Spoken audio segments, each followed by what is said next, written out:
Alright, let's hide that. Let's get the score up. Swamp these players around. Welcome back to the Lone Star Clash, number 3, guys. I'm not sure where we're at in the brackets because I hopped on the broadcast a little bit late, but regardless, it's a best of 3 between 2 fantastic players. Spawning here in the lower left corner of the map, recently joining Prime, the Blue Protoss States, who, according to Twitter, confirmed handsome.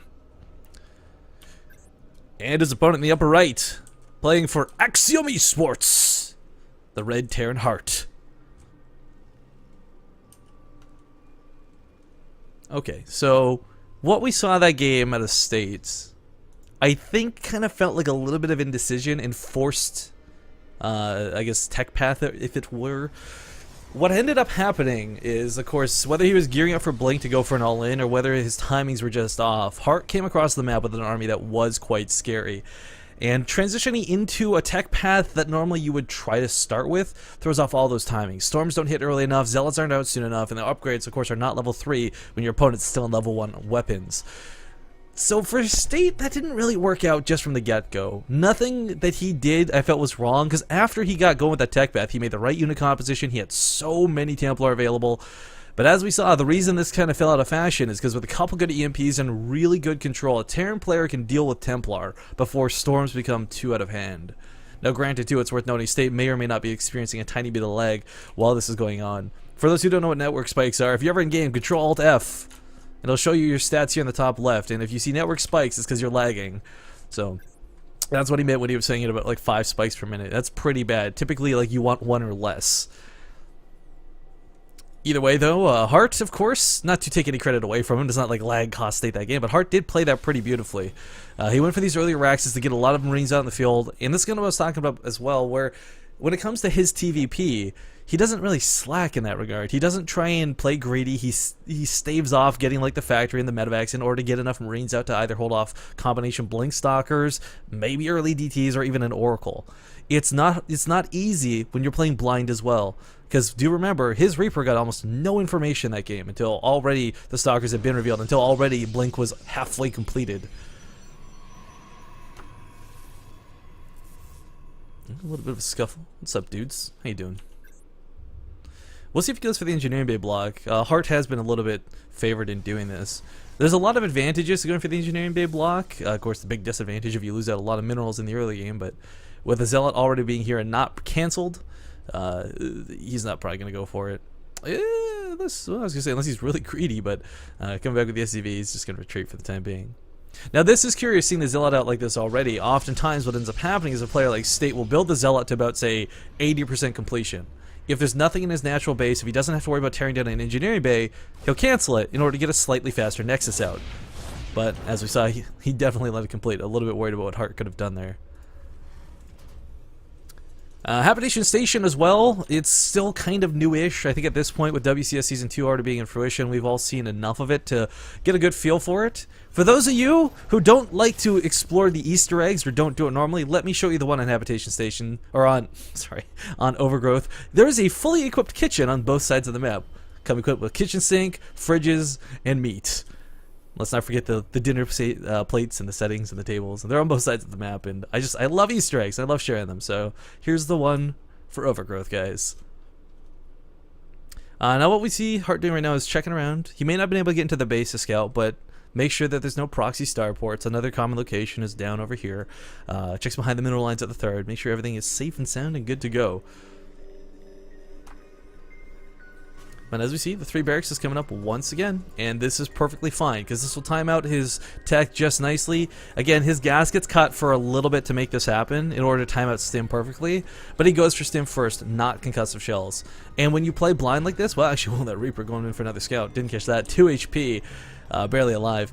But when you play blind like this, again, Stim's going to be your best choice. If you want to push early, you'll go concussive shells. If you are worried about a blink coming your way, or not catching that Oracle in time, you go for Stim. Regardless, Stim is going to be good to have, bottom line.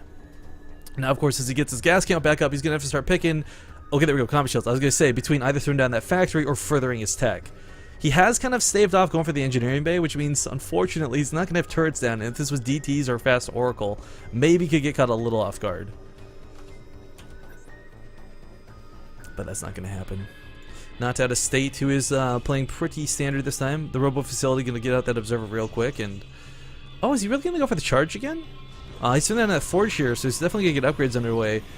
If he goes for weapons, it's definitely going to be geared towards more Colossus and Blink. But if he does go for the armor, the only reason to go for armor first would be for getting a lot of Zealots, getting that sort of frontline buffer up.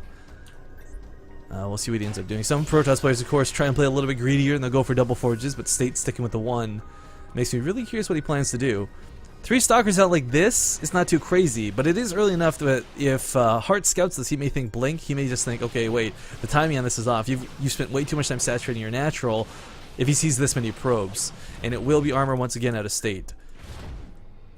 So this is, I don't know, this isn't a bad thing to do. Ooh, that's a really sexy looking logo. Sorry, I haven't actually seen that in game yet, because there's also the Blizzard one that was, yeah, there we go, Blizzard Entertainment. But the charge lot, this style really fell out of fashion. But ooh, hark, wait, that's a Robobay coming down with a Twilight Council. I was gonna start meandering on about how charge was gonna come and storms were gonna be delayed and timings would all be off, but if he's just gonna go with Colossus with armor first, that's not something you see as often, I would say. I mean, it's not like it's a bad choice. Armor's always going to be good. Marines hit for so little, they just hit really fast. So if you've got a lot of armor, I guess you're really cutting out a good chunk of the damage of your opponent, but we'll see what he ends up...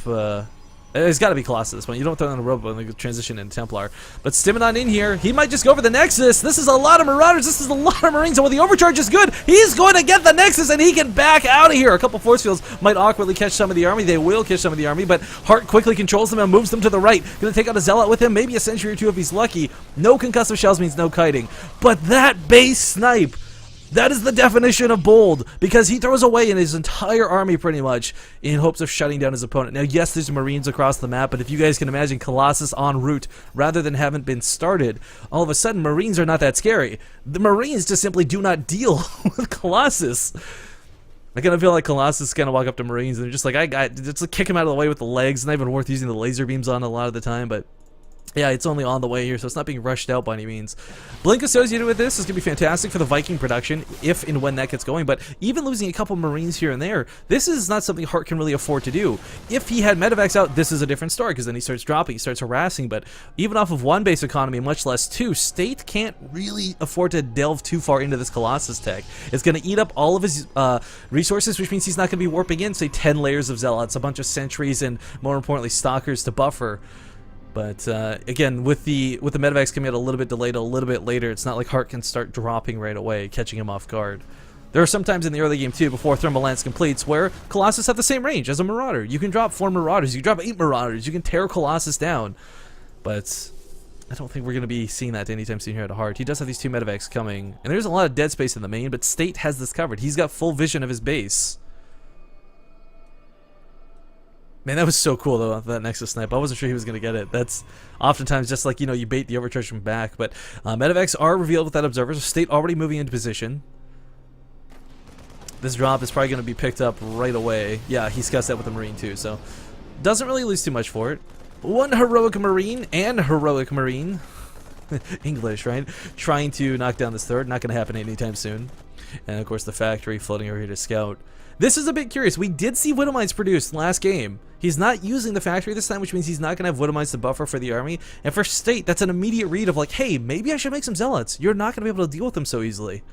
Widow Mines have kind of become the easy mode answer, but, you know, charge lots are a long way off. He doesn't have the money to do it. Again, he spent so much rebuilding the Nexus. Not that he really lost many or any probes while this was going on. That's a lot of gateways coming in now. I don't know if he's got the economy to warp in off of what's soon to be 7 gates, 8 gates. He's going to spend a lot of that in Colossus and furthering their production, of course, but with 2 available and Thermal Lance completing here in just a sec, actually with 3 available soon, this base might, yeah, actually get saved. But trying to catch his opponent off guard, catches one of the reinforcing Colossus. This is a little bit awkward, as these Colossi are actually heavily out of position. Gonna focus fire this one, just stims right into it. The overcharge goes down, the Sentries, well, they don't have the force fields to stop this. Another base snipe goes off. Hart is embracing his inner pulse and backs away from this. He got the Colossus, he got the Nexus, absolutely worthwhile. Now this is a little bit awkward. You're not a mineral. You're drunk, go home. Vikings also out in full force, as if he needs them at this point. One Colossus is all available for state. I love the Dark Shrine, though. This will afford him 2 great opportunities. One, oh god, is he going to start proxying Widow Mines? This late in the game? Really? Oh, I may catch him off guard with it. But the Dark Shrine is going to afford 2 great opportunities. One, there's that really stupid saying, and I gotta be honest, I hate it. Win behind Dark Shrine. But it kind of rhymes, so everyone says it. It's good to go. But it's not untrue either. For players like Hart, he might not be expecting DTs. There's that sort of paranoia turret that's meant to catch observers, but there's no detection in the main. A Warp Prism could warp in a ton of DTs and Zealots, get on top of the production, force Hart to stay at home instead of being on this side of the map. And he is going to start proxying Widow Mines. A cannon already comes down, though, so it's just like, Hart, get out of my base. Seriously, what are you doing? But the army supply for Hart is just way out of hand right now. The one nice sort of thing is there's not a lot of medevacs with this, so as he stims, it hurts him quite a bit. But I don't think it's going to matter. The Vikings on the front line. State not looking too good right now. Stalkers playing forward to try and pick them off. They are focusing them down. Force fields will keep the Marauders from stimming on top of the Colossus, but one Colossus falls. Unfortunately forced to back out of this. This base looks like it's going to go down one more time. Rather than going for the base snipe, though, he says, you know what? My army's looking really damn good right now. You have nothing at home. Stims on top of this. Almost gets the Mothership Core. Almost gets the Colossus. Now gets both. One Colossus standing. 4 Stalkers. 5 Stalkers soon to be dead. And this looks like it might just be the end of State. 2-0 in the favor of Hart, ladies and gentlemen. Congratulations to Hart.